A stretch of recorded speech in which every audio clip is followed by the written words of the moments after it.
Writers, what's your favorite step in the editing process? Is it developmental edits, proofreading for grammatical errors, or tightening a sentence? There was a woman in one of my critique groups who said, enthusiastically so, "I love everything about editing." And I thought, well, tell me how you feel when it's your seventh or ninth revision. Yes, you heard me correctly. Ninth revision if you're lucky. I've never heard of an author who edited their novel or article once and called it good. You know why? Probably because it wasn't published. Okay, sure, there are geniuses out there, and not to offend anyone, but that's probably not you or me. If you haven't edited beyond a paper you wrote in high school or perhaps college, you may be surprised to learn there's a lot to it. If you want your publication to catch an agent's or editor's eye, you must edit your story, and not just once. Editing is a structured process that is individualized.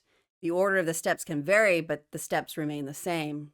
In today's video, we're diving into the editing process, the types of edits you'll need to make, and editing tools that will help make your publication stand out in a good way and meet industry standards. You're going to want to watch this entire video because you don't want to miss the 8 editing tips that I've peppered throughout. Hi, I'm Carmen Cady, author, entrepreneur. If you're new to this channel, I offer practical steps to jumpstart your writing to publishing journey. Think of me as your glossary or something like SparkNotes or Blinkist for writers. So do yourself a favor and subscribe, like, and share. When I first started writing, I would write 2 to 3 chapters, edit, and repeat. These edits were light, a bit of cleanup. I would edit sentences, complete an idea or thought, or fill in details. But once I got toward the end of my book, I found I needed to rewrite parts or entire chapters because by the end there were plot and character changes. Whether you're a plotter or a pantser, having to rewrite beginning chapters due to story changes often happens. However, I know of successful writers who take this approach. They write a handful of chapters, or in the case of an article or short story, paragraphs, edit and repeat. There are other writers who write unencumbered by the mind's editing filter. They complete the manuscript and or article and then edit. If this is you, you probably keep notes on what you need to edit, but you don't stop the process of writing to actually edit. There are variations to the above. A chapter, a novel, or a nonfiction book may call for one or the other approach or something entirely different. I was recently writing a prologue which sets up the premise for my story, and I was having difficulty getting what I wanted to say on paper. In this instance, I found myself spending more time on revising as I was writing, which isn't the norm for me. Here's a tip to keep in mind about editing. The act of writing and editing takes place in different parts of the brain, calling on different skill sets. One is creative and the other is technical. Some writers find themselves in the weeds of editing, stifling their creativity and never finishing a book. They get into analysis paralysis. Don't let that be you. Find a workable balance between the two. There are 3 distinct types of edits, and today's video is only an introduction to them. They are developmental, line, and copy edits. Developmental edits focus on the story as the vehicle. These are big picture edits, plot development, character, and world development. Developmental edits are focused on the story's consistency and congruence. How well does a story come together? Line editing focuses on syntax. The definition of that is the arrangement of words or phrases to create a well-formed sentence in a language. Line editors are looking at the structure of your sentences and are overall concerned with how tight your story is. Copy edits focus on grammar, the right use of punctuation, spelling, and word usage. This takes us to our next tip. For an in-depth understanding of these 3 types of edits and costs associated with them, check out Alyssa Mistessek's channel on editing. The link is below.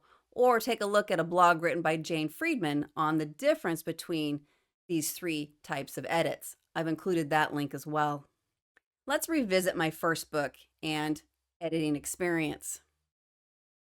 The first time going through the editing process was a painful learning curve for me because I didn't understand what editing required, the types of edits, or what editing tools to use. It was a mess, really. Let's hope as a result of today's video and doing your research, you'll have a better understanding and approach to editing. To make your editing process smooth, or at least smoother than my first time editing, let's explore some editing tools. There are process tools, that is, the way we go about editing. There are editing software programs and professional editors, all tools writers can take advantage of. You will need to consider what your editing strengths are and what your budget will allow. Here's a tip I cannot stress enough. When it comes to editing, you need help, especially if you are self-publishing, and absolutely if you're writing your first, second, or third novel. No matter how good you think you are at editing, I'm afraid to tell you, you're not. Trust me on this. The following are specific editing tools that can streamline your editing process. First, there are word processing programs that have editing features and they highlight grammatical errors. For instance, MS Word has Editor.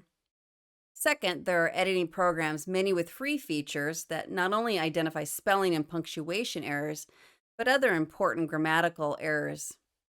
You may have already heard of Grammarly and Pro Writing Aid. If not, check them out. I've included the links below. Third, there are online writing and editing platforms that, for a fee, offer more features, and some are affiliated with writing associations. For instance, Autocritic is affiliated with the International Thriller Writers Association and the Writers Police Academy, and if you're a member, you may find discounts available. Fourth, there is a read aloud function in some word processing or editing programs. This was a game changer for me, and I encourage you to incorporate this function into your editing process. Fifth, any reputable writer will have this next tool nearby, and that is a style guide, either online or a physical book. Style guides are a set of rules for writers and editors which drive consistent use of writing conventions for an industry. For instance, there is the Chicago Manual of Style, the Griggs Handbook, or the APA Manual. And lastly, an invaluable service that will polish your manuscript for publication is hiring a professional editor. They are worth it, at least the right ones are. In my opinion, there are two areas in publishing where you shouldn't take the cheap way out. That is cover design and hiring a professional editor. About style guides, here is tip number 4. Make sure you use the right style guide for your industry and/or genre. You can search online to find out which one is right for you. The Chicago Manual of Style is the accepted guide for humanities and social science publishing. However, in some social sciences, psychology for instance, the APA is the style guide to use. In any case, if you don't follow the appropriate style guide, you may have a costly revision to make, costly in time and money. Where do you find a professional editor, you ask? Writing associations, word of mouth, and gig marketplaces like Reedsy and Fiverr. Some publishing platforms offer editing services as well, such as BookBaby. So what's my editing process look like today? Whether I'm self-publishing or traditional, I'm going through all the steps. But with traditional, the costs are less because my agent and a publishing house will review your manuscript and suggest changes. For instance, I don't need to hire a developmental editor or proofreader with traditional publishing, but I do anyway because I want my manuscript to be polished before I send it out. However, here's my truth. About the 7th edit, I'm whining. But I've cut out some steps and added others to streamline my process. I'm sure there's other process improvements I can make, but for now, I generally edit my full manuscript 10 times. That may sound like a lot, but let me break it down and you can decide. If all goes as planned, I write without thinking about editing, at least not too much about it. However, I'll read the last page of what I wrote the prior day to get back into the story, and sometimes I edit a few paragraphs. I also use Pro Writing Aid and often correct grammar errors as they come up. I would consider these initial edits as my first edits. Here's another tip about editing grammar. Don't get too entrenched on grammar edits during your first editing. Your story, the way you write a sentence, paragraph will change, and you will re-edit your grammar. Also, another tip on using grammar software programs is you don't want to strictly rely on them or accept every change that is suggested. If you do, you may have a different book than what you set out to write, and it may not meet industry or writing conventions as laid out in a style guide. So to continue my edit saga, my second edit is reading my story out loud and making changes. The third edit is listening to my story.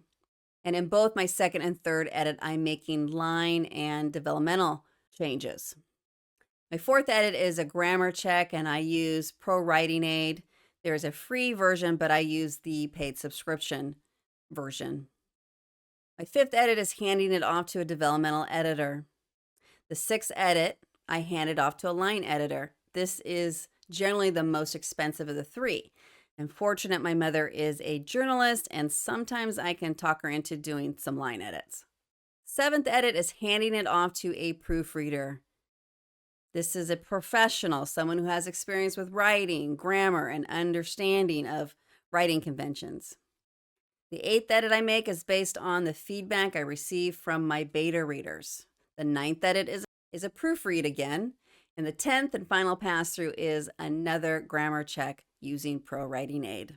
In total, the editing process takes around 2 to 3 months. When should you start editing, you ask? That's a great question.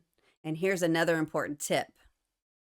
To edit with any amount of objectivity, you need distance from your novel. When I finish writing a manuscript, I set it aside for 3 to 4 weeks.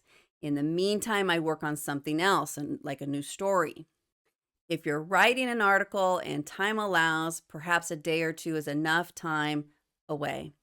If editing sounds laborious, it is, unless you're that woman in my critique group who loves everything about editing. But because we love what we do and we want to get the best product out there, we jump onto this crazy train. I'm curious what part of the editing process you enjoy the most and what part you dislike. Leave your comments below. For me, I love the developmental edits when I get those back because it's the first time someone else has seen my work, and I like receiving that feedback. It's also here where I can make my story great. Proofreading is my challenge. No matter what I do, I will find a grammar mistake or two after publishing. I'm sure you've read a New York Times bestseller and found a grammar mistake or two. It's not an excuse, but it does happen. And your last tip on editing is, if you're using a professional editor, you must plan ahead. Editors have a schedule and you must get in line. It will take a developmental editor 2 to 4 weeks to edit, a 70 to 90,000 word manuscript, and a line editor 4 to 6 weeks. And while they are editing, you'll have idle time. Be smart and plan your projects accordingly. And that, my friend, wraps up today's video. If you need help with your manuscript, perhaps where to go next in your story, or you'd like someone to take a look at the first 5 chapters, be sure to check out my affordable consultation services via my website at www.carmencady.com. There's only one more thing left for you to do. Subscribe, click the like button and the notification bell for up-to-date content, and we will see you next time.